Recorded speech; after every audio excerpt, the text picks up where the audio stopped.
kita niat juga kan walaupun mencari duit, mencari uang gitu, mencari rezeki nafkah, kita juga ada inisiatif buat melestarikan juga kan di jalan.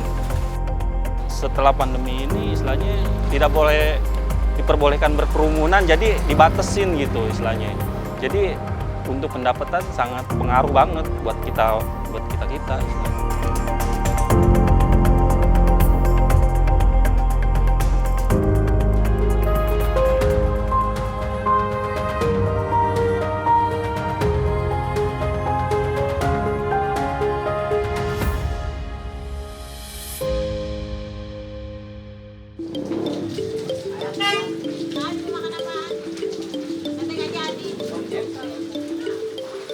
Suara bising kereta, anak-anak yang bermain, serta aktivitas masyarakat yang saling bercengkrama antar tetangga menjadi pemandangan yang biasa ditemui di Kampung Keramat Pulo setiap pagi harinya. Namun setelah azan zuhur, suasana di Kampung Ondel-Ondel berubah drastis. Seperti anak muda umumnya di kampung tersebut, Waldi bersama tim sedang sibuk mempersiapkan ondel-ondel beserta pirantinya yang nanti akan digunakan untuk mengamen di jalanan. Sepanjang jalanan kawasan Kampung Ondel-Ondel sudah dipenuhi oleh beberapa unit mobil angkot dan bajai yang biasa disewa oleh tim pengamen ondel-ondel. Ya angkot yang kita charter, yang udah langganan. Tergantung jaraknya juga sih, Dih. Kalau misalkan jaraknya ke Serang, Banten, dia kadang dikenain sama dia 4,5, kadang gope kalau kita yang ini.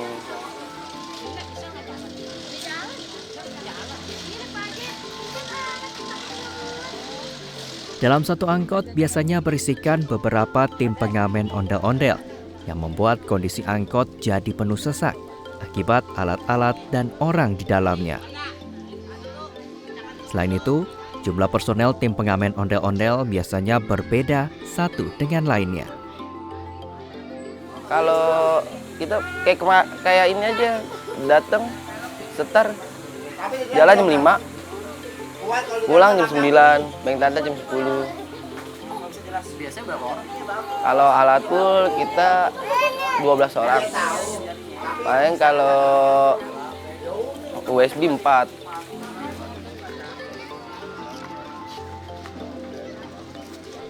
Menjaga keutuhan dan solidaritas sangat penting bagi setiap tim pengamen ondel-ondel. Waldi dan Khalid punya cara sendiri untuk menjaga kesatuan timnya dalam pembagian kerja. Kalau pembagian kerja kita kadang ada yang mau masuk gantian, kita misalnya kita tanya dulu nih, lu mau masuk sampai pulang apa gimana nih gini. Kalau dia bilang mau, ya udah, kita serahin ke dia. Kerjaan kita serahin ke dia gitu, bagian masuk udah. Kalau dia mau gantian, ya kita gantian. Iya. Ya pokoknya sama enak ya. Iya, kita nggak mau sampai ada gesekan gitu. Ntar gara-gara hal sepele kayak gimana, ntar wah lu kagak mau gantian gitu. Kita nggak mau kayak gitu. Kita ibarat kata kita capek sama-sama, kita rasain sama-sama gitu. Pendapatan tim pengamen ondel-ondel sangat bergantung dengan kondisi cuaca.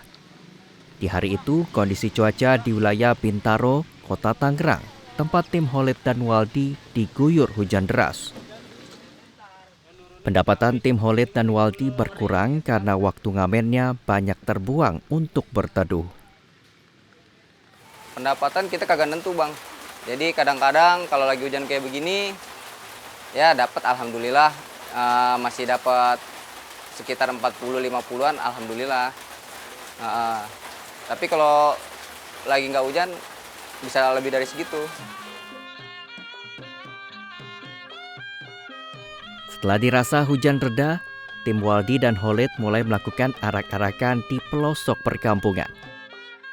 Meski ondel-ondel disukai anak-anak, terkadang Waldi dan Khalid ditegur oleh warga karena volume suara musik yang dianggap terlalu berisik. Kalau ditegur, kita paling disuruh kecilin. Itu juga kalau kita malam masih ada di perkampungan. Tapi kalau kita masih sore-sore mah nggak jadi masalah. Karena kan dia pikir juga buat hiburan. ada anak-anak gitu ngeliat ngedenger suara ondel-ondel keluar dari rumah gitu. Sering nggak ya diikutin anak-anak kayak gitu? Wah sering banget. Bahkan yang namanya didorong-dorong dari belakang tuh udah buat saya mah udah biasa banget.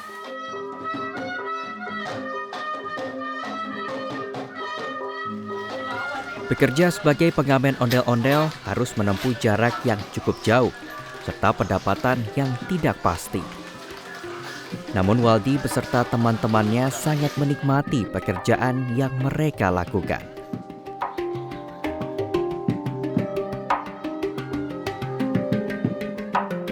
Kita niat juga kan walaupun mencari duit, mencari uang gitu, mencari rezeki nafkah, kita juga ada inisiatif buat melestarikan juga kan di jalan.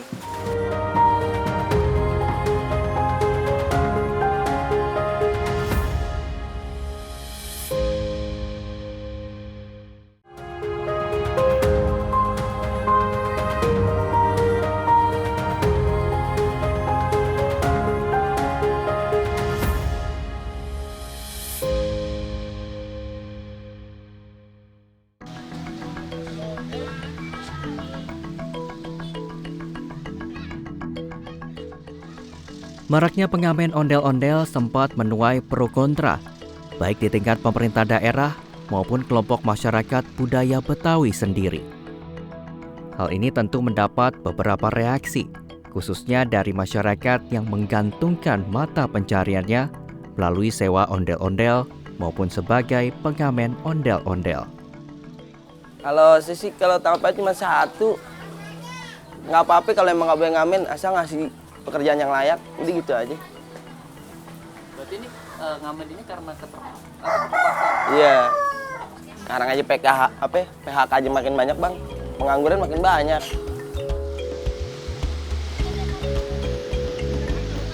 Khalid memiliki pendapat yang sedikit berbeda dengan Waldi. Apabila Waldi ingin pemerintah bertanggung jawab untuk memberikan pekerjaan yang layak, Khalid ingin pemerintah Provinsi DKI Jakarta memberikan wadah untuk menampung para seniman ondel-ondel di Jakarta. Karena menurut Khalid, para seniman yang turun ke jalan ini juga memiliki peranan penting dalam melestarikan budaya suku asli ibu kota Jakarta tersebut. Kalau itu sih, ya kalau mau disosialisasi silahkan. Cuman berikan kami wadah gitu. Jangan diberikan kasih peringatan kayak gitu, kita nggak dapat wadah. Kita kan begini kan ngerajin, seni juga. Kita niat juga kan walaupun mencari duit, mencari uang gitu, mencari rezeki nafkah, kita juga ada inisiatif buat melestarikan juga kan di jalan. Maksudnya jangan kayak gitulah. Kalau emang mau ini sosialisasi silahkan, cuma berikan kami wadah gitu. Sebagai orang tua dan besar di lingkungan pengrajin ondel-ondel Betawi asli, Ayah Mul berharap anak-anaknya juga bisa memiliki minat dan keahlian dalam membuat ondel-ondel serta memainkan keseniannya. Namun, Ayah Mul berharap Waldi serta anak-anaknya yang lain juga memiliki pekerjaan lain untuk dapat mendapatkan kehidupan yang lebih layak. Kalau bisa deh, karena lo kerja deh. Saya pun selalu bilang begitu sama saya. Lo bekerja, kalau lo bisa ngojek ya lo ngojek. Nah kan udah ada Grab. Kata anak saya apa? Ya udah ya, nanti kalau misalnya ada ini ya udah. Kalau ini kalau bisa hanya sambiran-sambiran aja.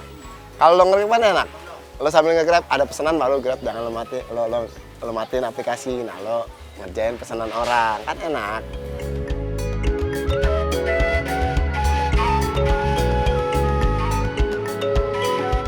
Ondel-ondel turun ke jalan memang bukan sebuah kesengajaan, namun sebuah keterpaksaan. Mereka terpaksa menggunakan ondel-ondel untuk mengamen karena tak punya banyak pilihan untuk tetap bertahan. Namun di balik itu semua, ada pesan yang ingin disampaikan agar ondel-ondel lestari sepanjang masa.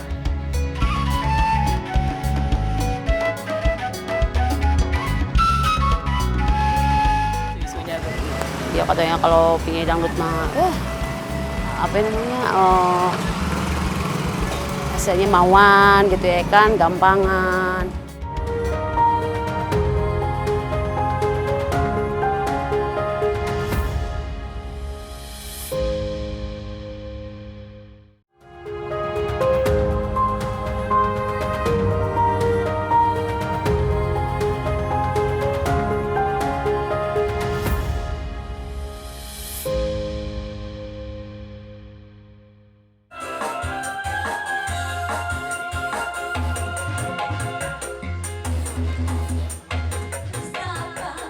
Penyanyi merupakan ujung tombak penentu penghasilan dari tiap tim dangdut jalanan.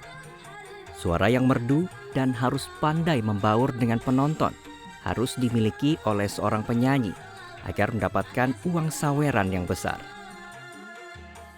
Bahkan tak jarang terdapat beberapa stigma negatif yang diterima khususnya oleh para penyanyi dangdut di jalanan. Isunya tuh. Dia katanya kalau penyanyi dangdut mah apa namanya hasilnya mauan gitu ya kan, gampangan, dianggap jelek aja kalau penyanyi dangdut mah. Tapi kan semua tergantung kita ya kan, namanya juga kita emang niatnya kita nyari duit, emang kita profesinya penyanyi, emang kita bisanya nyanyi ya kan, udah ada profesi masing-masing. Yuli tidak membantah bahwa sebagai profesi dangdut memiliki banyak sekali sisi gelap di belakangnya. Tak jarang banyak lelaki yang menggoda dirinya saat bernyanyi dangdut dorong. Banyak bang, misalkan gini kita lagi charter, suka, neng daripada ngamen, mendingan ini. Maaf bang, kata saya gitu ya kan. Saya kalau mau begitu mah ya banyak lah, orang kita emang niatnya bener. Ngapain ya kan, kalau kita mau misalkan kita mau berbuat nggak benar ngapain ikut ngamen, seperak dua perak ngolek ya kan. Momen yang paling dianggap rawan pelecehan bagi penyanyi dangdut keliling saat pentas adalah mencari saweran. Terlebih jika penontonnya saat itu dalam kondisi mabuk alkohol.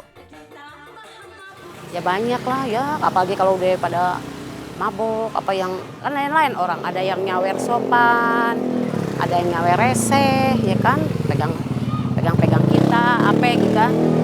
Ya kita namanya kita emang berbalik lagi ke profesi kita ya, biarin aja lah ya kan gitu. Kan kita emang nyari duit kayak begitu gimana. Tapi kalau emang keterlaluan baru kita misalnya marah apa ngomong gitu, bang jangan begitu bang, nyawernya biasa aja. Jika penyanyi memiliki risiko rawan pelecehan secara seksual ketika tampil, berbeda dengan tim operator dari dangdut dorong. Rombongan dangdut dorong Rainaldi bahkan sempat menghadapi situasi yang ricuh akibat penonton yang tidak dapat mengendalikan diri. Pernah, terus sampai gerobak ditebalikin. Iya, pas lagi di Jatinegara. Sempat masuk polsek juga sih, tapi kita kan ibarat kata kita nggak salah kan. Ya kita minta bantuan sampai orang-orang sampai semua pada diudakin kan. Cewek-ceweknya dan yang lain gitu kan. Tapi yang kita bingung tuh di situ orang pada kagak ada yang mau ngebelain gitu. Malah dicuekin kitanya kan. Cerita besarnya risiko para seniman dangdut jalanan bahkan tidak hanya sampai di situ. Rekan satu profesi Apriansyah yang juga sebagai pedangdut dorong bahkan pernah hingga dikejar menggunakan senjata tajam. Oh itu yang teman saya. Teman. Selain yang teman saya itu yang sampai ditebalikin, sampai diuber-uber sama pakai celurit, pakai parang. Sampai kayak gitu? Iya.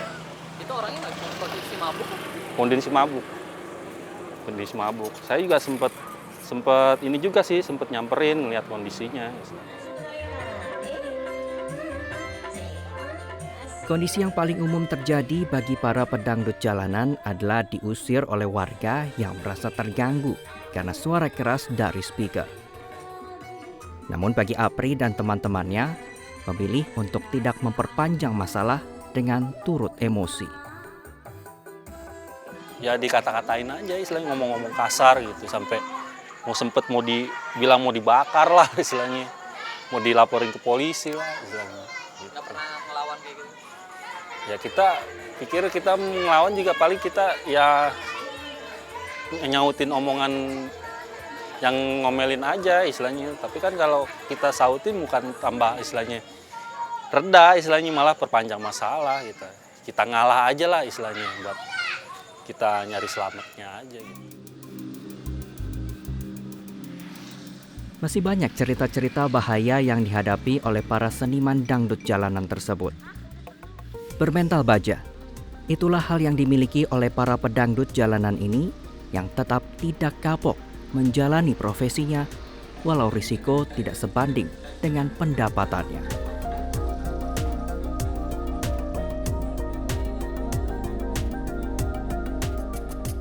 Oh, kita enggak. Kalau buat kita yang sesama musisi seniman jalanan kayak begini, kita enggak, kita saling menghargai gitu.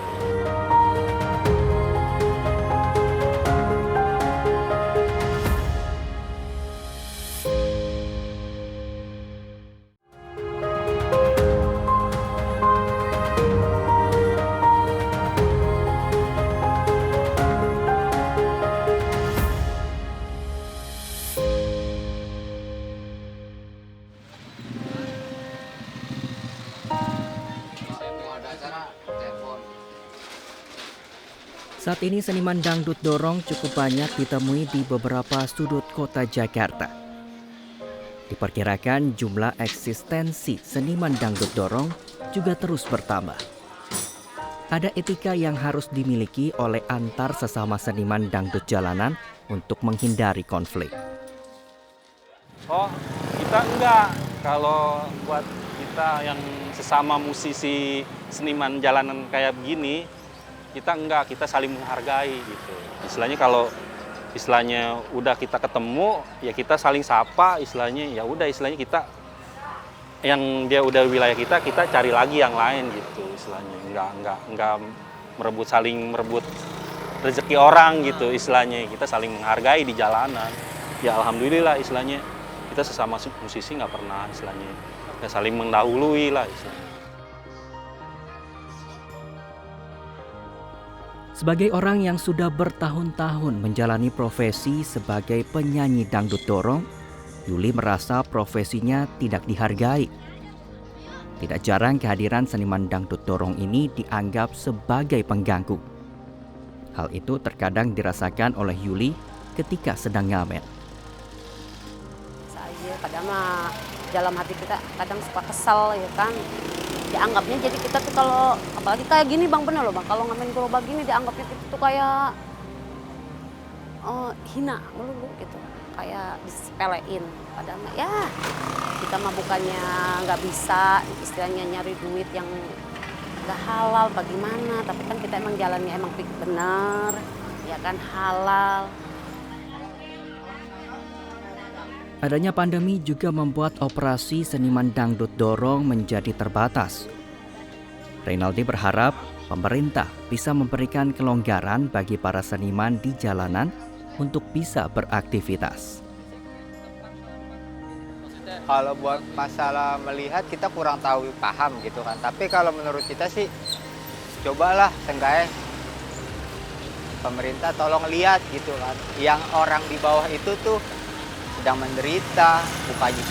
Memang semua di Indonesia ini menderita, tapi seenggaknya jangan berpikiran kita yang orang benar-benar direndahkan, ya gimana ya, ngerasa terkekang banget gitu. Kita kan seniman jalanan, kita mencari uang di jalanan. Hujan panas saya tetap kita hajar. Hal senada juga diucapkan oleh Apri. Apri menganggap saat ini pemerintah masih belum melihat kesulitan yang dihadapi oleh para seniman jalanan. Apri berharap pemerintah mampu memberdayakan para seniman jalanan dengan memberikan lokasi tampil agar lebih tertata rapi. Berkembang lagi ke depannya, apalagi istilahnya pemerintah istilahnya lebih memperhatikan kalangan ke bawah istilahnya. Kalau menurut Bang Apri sendiri, pemerintah udah cukup memandang nggak sih? Enggak, belum. Eksistensi dangdut dorong ini? Belum. Sama sekali dulu istilahnya. Yang pengen diharapinnya tuh? Ya istilahnya ada perhatian langsung aja dari pemerintah istilahnya untuk musisi-musisi seperti kita ini, istilahnya musisi jalanan istilahnya. Berdayakan lah ya? Istilahnya. Apalagi ibarat kata kalau bisa sih ya model kayak yang di luar negeri itu, istilahnya kita nggak harus berkeliaran di jalanan, istilahnya kan. Kalau bisa sih solusinya pemerintah menyediakan tempat, istilahnya. Jadi kita istilahnya nggak berkeliaran di jalanan, jadi dilihat dipandangnya juga istilahnya lebih istilahnya efisien istilahnya kan, lebih istilahnya lebih inilah apa teratur istilahnya. Ada stigma negatif, ada letih kaki melangkah. Namun gerobak dangdut harus terus didorong sampai ke tujuan pulang agar hidup tetap berjalan.